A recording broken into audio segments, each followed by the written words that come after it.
Hi, Gigio.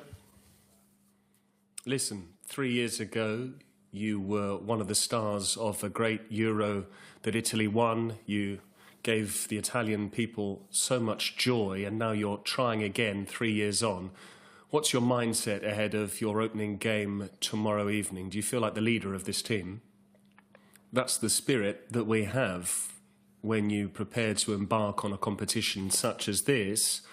It's only natural that you're motivated, and our spirit will be the same one that we had 3 years ago. We will try and reproduce those magical nights from 2021. The team are ready, and I try and give 100%.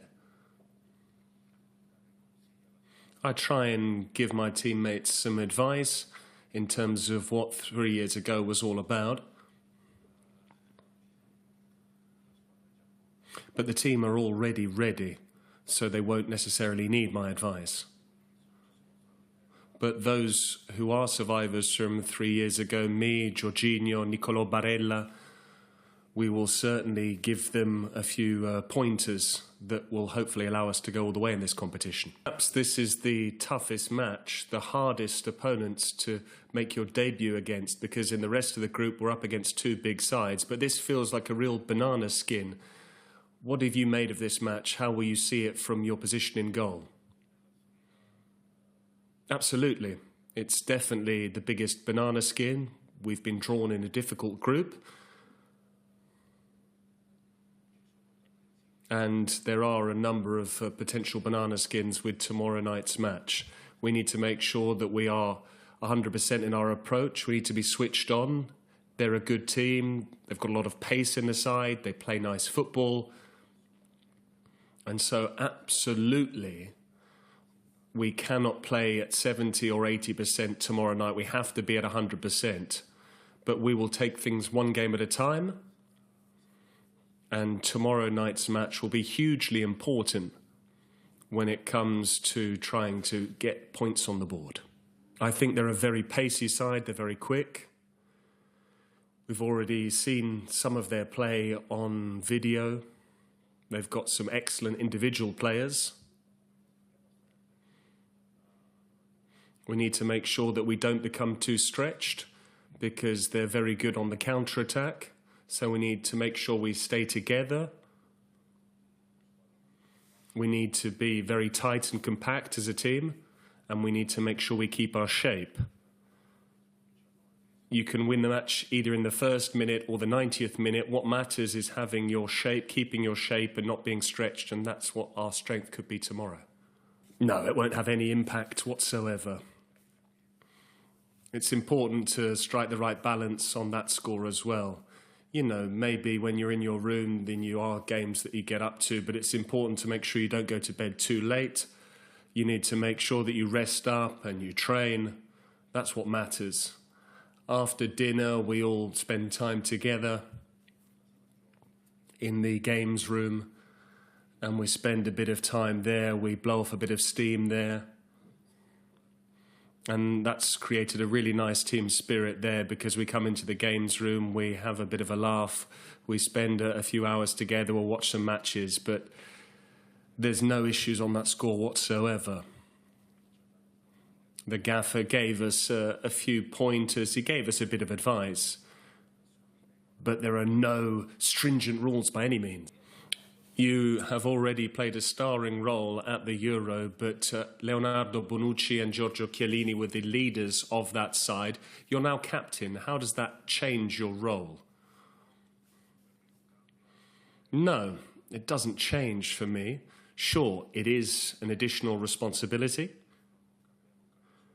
but it won't change anything. There are a number of leaders within this squad, and they will make themselves heard, and I'll make myself heard as well. But I think that's what my role is. I'll try and give my utmost. The previous Euro was fantastic. They're unforgettable experiences. We've written history, and now we're going to try to write another page of history for Italy. Hi, Gigio. Hi. Do you prefer a three-man defence or a back four? And what are the differences? either way. As for a back three or a back four, I don't think the formation is necessarily what matters, but it's how all of the individuals actually interpret their roles. The same goes for me at the back. What matters is having a together team, a united team, and when we need to defend, we all need to defend 1 to 11, and when we need to attack, we need to attack 1 to 11. That's what matters, whether it's a back three or a back four. Ultimately, the head coach will decide that shape, but for me in goal, it doesn't change anything. Every team has their own formation. There are those teams that might set up differently if they're going to try and press you, and the head coach will tweak things based on that. When we need to defend as a three or defend as a four, I think ultimately the players that we have to pick from and the head coach has to pick from are able to play in any different shape, be it a back three or a back four. Hi, Gigio. I wanted to ask you whether you're aware of the fact you said earlier on that it's a banana skin, and I hope that you can get 9 points out of 9, but do you realise that it's a must-win against Albania if you want to make it through to the knockout stage? Yes. As I said earlier on, if we are able to win tomorrow night, we could take a big step towards qualification. The first match is always important. We'll have 2 further games afterwards, which are tough. It's a difficult group. So winning tomorrow night would put us in a different position. Not getting points tomorrow night would then mean that there would be greater weight on trying to get points in 2 very tough matches. So we would be a bit more relaxed if we were to get a win tomorrow night. That's true. But our aim is to try and win all 3 matches and get points in all 3 matches. Yes, having Gigi here, the player who wrote history in 2006, has been hugely important. He tells us a little bit about his experiences. He told us about the unforgettable summer that they had in 2006.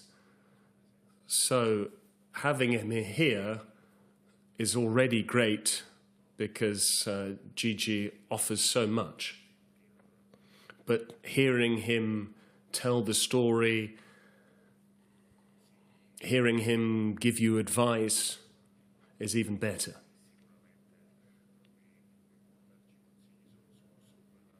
He can certainly give us advice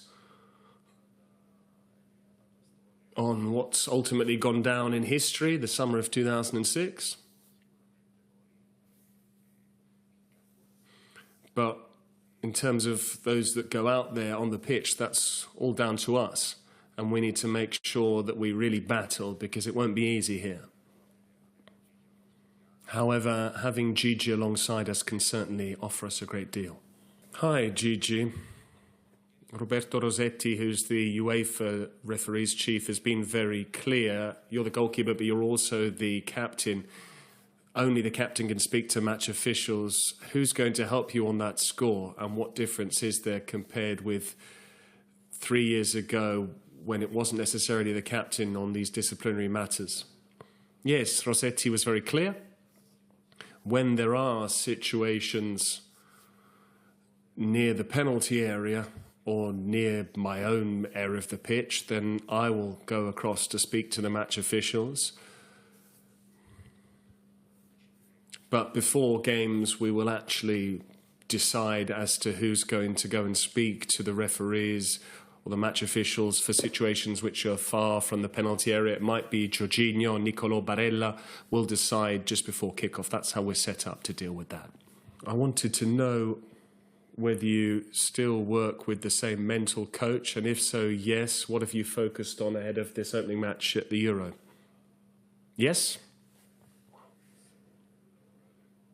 It's hugely important to work with a mental coach. I'd advise it to anyone. It allows you to stay balanced, to stay focused in matches, to not let emotions take hold of you, especially in a match and a tournament which is so important, such as this one. There's a lot of tension, there's a lot of ambition, so it's important to make sure that you are balanced, that you do have a cool head, and that you make sure you keep your feet on the ground so you don't lose a cool head. We're always working on that. Hi, Gigio. Besides all of the permutations that there are now in football, people essentially say it boils down to a goalkeeper who makes saves and a striker who score goals. We've got a goalkeeper who makes saves. Italy have had some issues with strikers in the past. What do you make of Gianluca Scamacca? Has he got over his issues now? Yes. Gianluca is a top-class centre-forward, and he's made giant strides in recent times. I've watched every single one of his matches, and he's done some incredible things.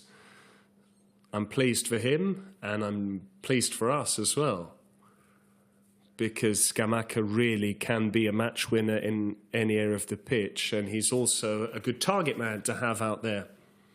At any time when the going gets tough, and there will be plenty of those during games, it's nice to have a target man, nice to know that there's someone you can hit it up towards. We're pleased about having him in that position. Alternatively, we have Matteo Retegui, we have Giacomo Raspadori. They have a different skill set, but there's still two top-class forwards who can certainly give us a big helping hand.